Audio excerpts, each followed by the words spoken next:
Vamos lá então? Vamos lá. Juízes capítulo 1, abra sua Bíblia Isso. e vamos lá. Vamos lá. Depois da morte de Josué, os israelitas perguntaram ao Senhor: quem de nós será o primeiro a atacar os cananeus? Deixando bem claro então, Josué morreu e há uma pergunta. Quem vai ser o primeiro? Conquistar a terra? Não, então percebe que aqui já Atacar. não era conquistar território e sim atacar os cananeus, porque era um povo que ainda trazia resistência e estava agora no meio deles, que eles foram deixando, ok? O Senhor respondeu: Judá será o primeiro. Eu entreguei a terra em suas mãos. Então os homens de Judá disseram aos seus irmãos de Simeão: venham conosco ao território que nos foi designado por sorteio e lutemos contra os cananeus. Iremos juntos para o território que lhes foi dado. E os homens de Simeão foram com eles. E a pergunta é, será que tiveram sucesso nessa empreitada? Vamos ver. Quando os homens de Judá atacaram, o Senhor entregou os cananeus e os ferezeus nas mãos deles, e eles mataram 10.000 homens em Meseque. Foi lá que encontraram Adoni-Bezeque, lutaram contra ele e derrotaram os cananeus e os ferezeus. Adoni-Bezeque fugiu, mas eles o perseguiram e o prenderam, e lhe cortaram os polegares das mãos e dos pés. Então Adoni-Bezeque disse: 70 reis com os polegares das mãos e dos pés cortados apanhavam migalhas debaixo da minha mesa. Agora Deus me retribuiu aquilo que lhes fiz. Eles o levaram para Jerusalém, onde morreu. Ok, então mostra a vitória, né, da tribo de Judá. Simeão ajuda eles, né, nessa vitória. Conta aqui rapidamente a história de Adoni-Bezeque. Você vai encontrar a história dele lá no livro de Reis, tá? Que era um rei que capturava outros reis e cortava o polegar da mão, né? Lembrando que o polegar da mão é que permite que você pegue, né? Se você não tiver ele, você não consegue segurar as coisas, né? Só com os 4 dedos aqui, é o dedão que faz a pegada, né? E ele fez isso com 70 reis e agora a mesma coisa acontece com ele, então fazendo só uma menção a isso. Os homens de Judá atacaram também Jerusalém e a conquistaram. Mataram seus habitantes ao fio da espada e a incendiaram. Depois disso, eles desceram para lutar contra os cananeus que viviam na serra, no Neguebe e na Cefalá. Avançaram contra os cananeus que viviam em Hebron, anteriormente chamada Kiriat Arba, e derrotaram Sesai, Aimã e Talmai. Dali, avançaram contra o povo que morava em Debir, anteriormente chamada Kiriat Sefer. E disse Calebe: darei a minha filha Axa em casamento ao homem que atacar e conquistar Kiriat Sefer. Otoniel, filho de Kenaz, irmão mais novo de Calebe, conquistou a cidade. Por isso, Calebe lhe deu sua filha Axa por mulher. Um dia, quando já vivia com Otoniel, ela o persuadiu a pedir um campo ao pai dela. Assim que ela desceu do jumento, Calebe lhe perguntou: o que você quer? Ela respondeu: dê-me um presente. Já que o Senhor me deu terras no Neguebe, dê-me também fontes de água. E Calebe lhe deu as fontes superiores e as inferiores. Aqui só para lembrar você, então, fala agora da conquista, né, da luta contra os cananeus em Hebron. E aqui cita, na verdade, o que nós estudamos lá no capítulo 15. Isso, de Josué. Repetindo, repete, né, a história. Por história isso você que esteve do em todos Calebe. já leu essa história também. Tá, então aqui é uma repetição. Repetição. Tá bom? Não vamos nos atentar muito aqui. Isso. Os descendentes do sogro de Moisés, o Quineu, saíram da cidade das palmeiras com os homens de Judá e passaram a viver no meio do povo do deserto de Judá, no Neguebe, perto de Arade. Depois os homens de Judá foram com seus irmãos de Simeão e derrotaram os cananeus que viviam em Cefate e destruíram totalmente a cidade. Por essa razão, ela foi chamada Orma. Os homens de Judá também conquistaram Gaza, Ascalon e Ecrom com os seus territórios. O Senhor estava com os homens de Judá. Eles ocuparam a Serra Central, mas não conseguiram expulsar os habitantes dos vales, pois estes possuíam carros de guerra feitos de ferro. Conforme Moisés havia prometido, Hebron foi dada a Calebe, que expulsou de lá os 3 filhos de Anak. Já os benjamitas deixaram de expulsar os jebuseus que estavam morando em Jerusalém. Os jebuseus vivem ali com os benjamitas até o dia de hoje. Os homens das tribos de José, por sua vez, atacaram Betel e o Senhor estava com eles. Enviaram espias a Betel, anteriormente chamada Luz. Quando os espias viram um homem saindo da cidade, disseram-lhe: mostre-nos como entrar na cidade e nós pouparemos a sua vida. Ele mostrou como entrar e eles mataram os habitantes da cidade ao fio da espada, mas pouparam o homem e toda a sua família. Ele foi então para a terra dos Hititas, onde fundou uma cidade e lhe deu o nome de Luz, que é o seu nome até o dia de hoje. Ok, então, mais uma vez, só para reforçar você que talvez não assistiu os outros vídeos anteriores, tá? Isso aqui não é que aconteceu posterior à morte de Josué. Aqui nós estamos... Uma lembrança daquilo que havia acontecido. Exatamente, repetindo o que fora feito, né, lá com no livro de Josué. Josué, para isso aqui pautar e fundamentar o que virá pela frente agora. Então, lembrando tudo o que aconteceu. Os acontecimentos. Tá? Para pautar o que vai vir agora lá no finalzinho. Na verdade, até no capítulo 2, que a gente não vai ver hoje, mas você vai entender melhor. Por enquanto é só uma lembrança. Só uma lembrança. É uma recapitulação, né? Isso aí. Manassés, porém, não expulsou o povo de Bet-seã, ou de Taanaque, ou de Dor, ou de Ibleã, ou de Megido, nem tampouco dos povoados ao redor dessas cidades, pois os cananeus estavam decididos a permanecer naquela terra. Quando Israel se tornou forte, impôs trabalhos forçados aos cananeus, mas não os expulsou completamente. Efraim também não expulsou os cananeus que viviam em Gézer, mas os cananeus continuaram a viver entre eles. Nem Zebulô expulsou os cananeus que viviam em Quitron e em Naaló, mas estes permaneceram entre eles e foram submetidos a trabalhos forçados. Lembra que lá no versículo 1 a gente fala que eles saíram combater os cananeus. Então, tudo aqui embaixo, justificando assim, por que eles tiveram que sair combater os cananeus?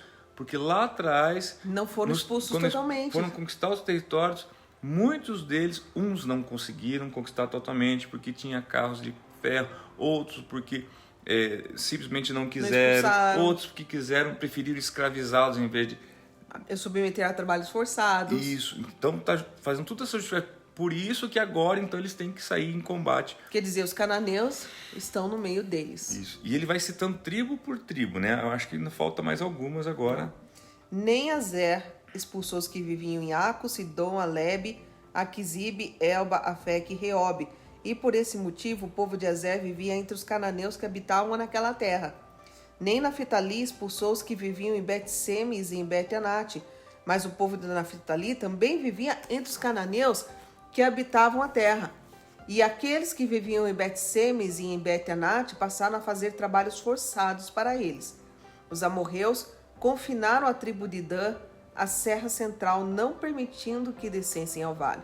E os amorreus igualmente estavam decididos a resistir no Monte Heres, em Ajalon e Saalbim, mas quando as tribos de José ficaram mais poderosas, eles também foram submetidos a trabalhos forçados. A fronteira dos amorreus ia da subida de Acrabim até Selá e mais adiante. Tá, então mostra tribo a tribo o que eles fizeram com os cananeus e com os amorreus, heveus, ferezeus, tudo isso. E o versos 34, né, e até o 36 fala, cita interessante que fala sobre Dan, porque ao contrário das outras tribos, os danitas, né, a tribo de Dan, eles não conseguem, gente, sequer eles conseguem submeter a trabalhos forçados os amorreus, né? Ao contrário, os amorreus que confinaram a tribo de Dan, tipo assim, na verdade eles... Resistindo, né? Resistindo, exatamente. Uma resistência. Tá? Depois, mais tarde, né, diz que a tribo de José se fortalece, e daí sim eles se submetem a um trabalho forçado, ok? Então, assim, o que isso aqui demonstra pra gente? E por que precisa saber tudo isso? Por que isso está relatado, gente? Por quê? Tudo para justificar o que está no versos 1, né? Depois da morte de Josué, os israelitas perguntaram ao Senhor, quem de nós será o primeiro a atacar os cananeus? Porque é o seguinte, gente, aquilo que você não fez, aquilo que você deveria ter feito e não fez, tá? Uma hora você vai ter que voltar e fazer de novo. Então, qual a lição que esse capítulo 1 de Juízes nos traz hoje, pastor André? Que é assim, você até pode deixar para fazer amanhã. Empurrar com a barriga, né? Empurrar com a barriga, o famoso procrastinar, né? Mas vai chegar uma hora que você vai ter que voltar lá e fazer de novo. Aquilo vai incomodar. Entendeu? Então a gente vai ver isso aqui, a gente viu agora essa citação. Amanhã, quando a gente for estudar o capítulo 2, a gente vai ver isso, que daí é eles começarem a fazer isso, o que acontece, o que provocou essa mistura toda, né? O fato desses cananeus estar no meio, a gente vai ver que muitas dessas tribos vão se perder, né? Não vai ser esses cananeus que vão se converter a eles, mas eles vão se converter Porque até nessa cananeus. De submeter a trabalho forçado, né? Assim, não, a gente consegue controlar eles. Isso. Né? E não é bem assim? Não, é muito complicado. Às vezes que eu consigo conviver com isso. Na né? cabeça deles, a gente observa assim, na cabeça dos israelitas, não, a gente está no controle, a gente vai conseguir influenciar. Acontece muito isso com os jovens hoje. Às vezes nós que somos pais, a gente fala para os nossos filhos, ó, cuidado com as companhias. Não se preocupe, pai, né? Que eu conheço, né? Eu não vou me meter em apuros, não vou me envolver com tal coisa. Quando vê, pum, tá envolvido. Quantos de nós falamos, pai, filho, você sabe Não, tá sob controle. que droga, bebida, essas coisas não é de Deus, não é bom. Não, pai, imagina, eu sei, não sei. Quando você vê, daqui a pouco tá lá, bebendo, fumando, usando droga, e sabia. Então, quer dizer, por quê? Porque a gente sempre acha que não, né? Não tem perigo, eu sei o que eu estou fazendo, né? Queridos, às vezes, não é a consciência que você tem. Às vezes, realmente, é não estar no meio. Não ter no meio, não estar naquele ambiente. Sabe aquela coisa assim, o ambiente transforma. Assim como um ambiente de Deus transforma uma pessoa, mesmo sem essa pessoa ter uma consciência, preste muita atenção no que eu vou falar agora para você. Se você fizer, às vezes tem uma pessoa de Deus na sua casa, essa pessoa pode provocar um ambiente de Deus tão poderoso dentro dessa casa, que as pessoas que habitam ali vão ser transformadas sem perceber que estão sendo transformadas por aquele ambiente de Deus, tá? Que está, o quê? Vou usar esse exemplo, está cozinhando todo mundo sem perceber.